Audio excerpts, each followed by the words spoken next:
So this lunchtime learning is focused on the Sydney Harbour Foreshore Authority, and we have over Egle from the authority, and I was pleased to catch up with Egle again. We originally met through the Place Leaders Association, which John and I thought we could just to make sure we built a little bit of awareness of today, because it's one of those organisations that probably broadly doesn't have a high public profile, but actually in the background achieves a great deal in terms of exchanging best practice knowledge, particularly between New Zealand and Australia, but also involving Singapore. So when we became aware some years ago of the existence of this organisation, which I think was formed in Australia, wasn't it? We decided to join, and people like John Duffy and Penny Perrott, C Plus City, the entity we're in partnership with, which is, I guess, kind of indirectly owned by the ARC, are also members, along with really the major entities in Australia doing waterfront developments like the East Perth Redevelopment Authority, South Bank Corporation of Brisbane, the Sydney Harbour Foreshore Authority, of course, Vic Urban, and then at some point, I'm not sure if it was before or after us, the Urban Redevelopment Authority of Singapore also joined. And essentially this body meets at a different place each time. We hosted them here last April, and has a good look at the state of the development in the host city, and then has normally a couple of days of pretty interesting discussion and ideas exchange, which I know we've had a lot of benefit from in our time as part of this organisation. So Egle is Director of Corporate Services with the Sydney Harbour Foreshore Authority, and visiting really to tell you all, share with us the story of the authority, which I knew was a very significant entity in Sydney. I didn't realise till I saw the notes before this, it's actually the second biggest landowner in the Sydney CBD. I guess it's after the state government, is it? And after the council. Oh, okay. And really it's to share with us the story of the physical development of the Sydney waterfront, but also to bring in this other dimension of how the authority is closely focused on the use that the places are put to get that combination not only of physical development but the drawing in of visitors and economic activity, which is ultimately the point of it all. And in particular the way that events are being used as a key part of that strategy, which, as you'll all realise, has been an evolving part of our own approach since we started putting much more emphasis on events probably 7 or 8 years ago, and which has survived through a number of changes of council, and it remains a strong commitment. The Sydney Harbour, I think, foreshore, I know it's had its critics over the time, as of course, and we're not short of those here. But I personally think it's been a terrific success. I know that in, I think about 2003, 2004, Brian Taylor, the last chief executive of this organisation, and I went over to actually spend, I think, a full day with the Sydney Harbour Foreshore Authority because of our interest in that as a model.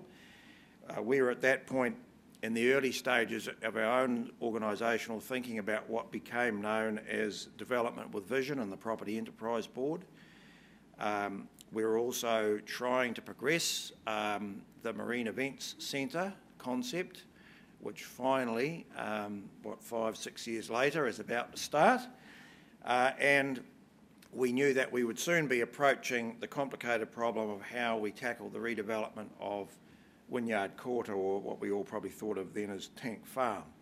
So we were keen to look at models which had worked well, and to our mind the Sydney one clearly did. Egle's background I see as interesting, a heavy exposure in fact to transport roles, including running Sydney's ferries. I wouldn't wish that on my worst enemy. And I see you were in charge. You survived unscathed and even survived running it through the Olympics, which is pretty impressive, and now heads the corporate services operation with the authority. So I guess the things we should be thinking about as Egle's talking to us is the understanding the Foreshore Authority model. It's obviously one of a variety of different approaches in terms of models for a waterfront development. It's clearly relevant to where we sit at the moment, which is the debate about how we will structure in the environment of the new council the redevelopment of Auckland's own waterfront, waterfronts plural actually, we obviously have a different context with no state government and what will be one council. However, there are obviously going to be things for us to learn from what Egle has to say. The other key thing will be just to understand some of the issues that were dealt with as you had an authority basically going through that process of, first of all, building up land holding and being able to hold that land until a coherent development could be undertaken, much as we did ourselves with the Britomart precinct, but on a bigger scale.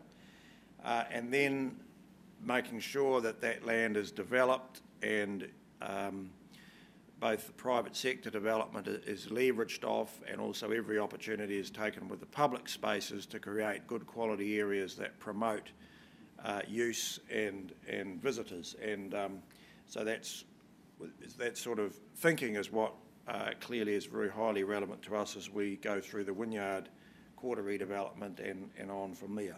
So I think Egle's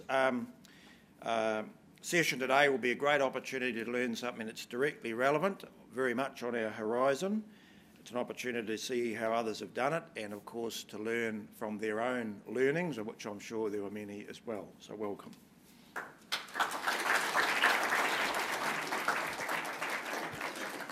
Thanks very much, David, and it's lovely to be here. Kia ora. I'd particularly like to acknowledge my fellow PLA Director, Board Director John Duthie, who single-handedly has marketed Auckland City Council across Australia and Singapore. Trust me, whatever you're paying him, he deserves more. Of course, this is brought to you by the Urban Design Group headed up by Ludo Campbell-Reid, who I not only met last year, but met on a street corner this morning. How good is that? This is a different take on urban design because urban design makes a place, shapes a place in a certain way, but we at the Sydney Harbour Foreshore Authority, we think that we need to do more to attract people, to activate precincts, and so we've got a very robust and fairly well-funded events program, and I just want to take you through some of the events. Last year we were thinking, look, we're a great global city, Auckland's a great global city, but we're on the edge of the world. So when people come to us, there's got to really be something to draw them. Unfortunately, since the Olympics, and this had nothing to do with Sydney ferries, trust me, visitation has gone down. Don't know why, happened long before the GFC, but international visitation to Sydney started to drop quite considerably. And we started to realise that in our waterfront precincts, particularly the Rocks and Darling Harbour, particularly the Rocks, we have to focus on a more domestic market and get more Sydney-siders to come to the Rocks, for goodness sake. We can't just wait for the Japanese tourists and the American tourists to come and explore our city. And so we thought, well, we don't want people sitting... When do we get the least amount of visitation? And it's in winter. And there's no point in sitting at home in the rugby, watching the rugby, because New Zealand's always going to win. So we thought we'd better think of something better than that. So this is what we came up with. So I hope that you enjoy it, and I'll commence my session.